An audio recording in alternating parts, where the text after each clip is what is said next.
Comrades, we're gathered here today on this remote, windswept mountain to remember the life of a brave patriot who sacrificed all in fighting the British during the 1916 Rising and the Tan War, before then fighting those who sought to betray the ideals of the 1916 proclamation during the counter-revolution. We're here to remember volunteer Noel Lemass. Noel Lemass was born on the 15th of December 1897 at 2 Capel Street, the eldest of 7 children of John Timothy Lemass and his wife Frances Phelan. Educated at O'Connell CBS at North Richmond Street, Lemass joined the Irish Volunteers in 1915 and took part in fighting the British during the 1916 Rising, being stationed at the Imperial Hotel in Dublin City. Lemass was wounded in the fight and was captured soon after, then being released 3 months later.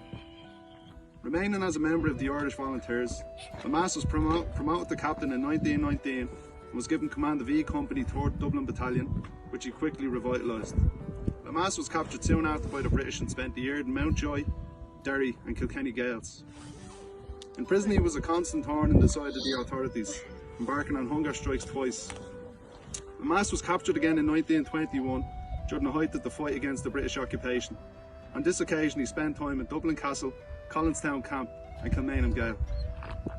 An anti-treaty IRA intelligence officer at the beginning of the British-backed counter-revolution, Lemass was captured before escaping and then being recaptured near Glencullen on the Dublin-Wicklow border. Following a successful escape attempt, Lemass spent some time in England before returning to Dublin in the summer of 1923. On the 3rd of July of that same year, Lemass was abducted in broad daylight outside McNeil's hardware shop at the corner of Exchequer and Drury Street.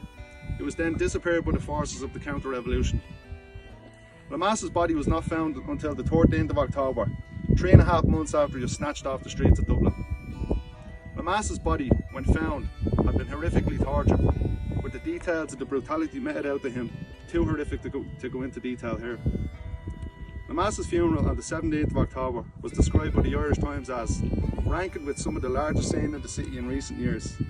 His hearse was preceded by the Conley Pipers Band and followed by members of the Sinn Féin clubs, the Women's Citizen Army, Cumann na mBan, the Prisoners Defence League, along with many recently released prisoners and the representatives of various organisations. A year after Noel Lemass's killing, a cross was erected at this spot. To mark the 75th anniversary of his death, the cross was re-erected.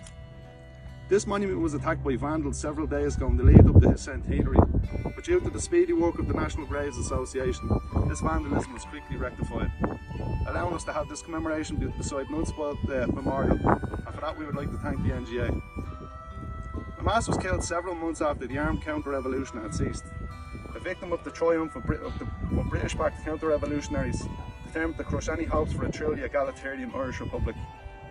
A young man of 25 years when he was brutally killed, Lemass was one of the last victims of the armed counter-revolution, another volunteer whose life was claimed by a Free State government willing to do the unthinkable in order to crush the Republican movement, to implement their counter-revolution, to stop any future challenge to their illegitimate rule.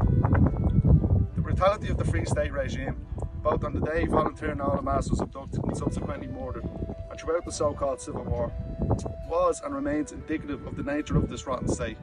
A state founded on a counter-revolution that protected the interests of the Gombian capitalist class, big farmers, the Catholic Church, the remnants of the Irish Parliamentary Party, Unionists in the 26 counties, and many others who were always opposed to the radical, confident vision of a republic based on the values of liberty, equality, community, democracy, sovereignty and justice.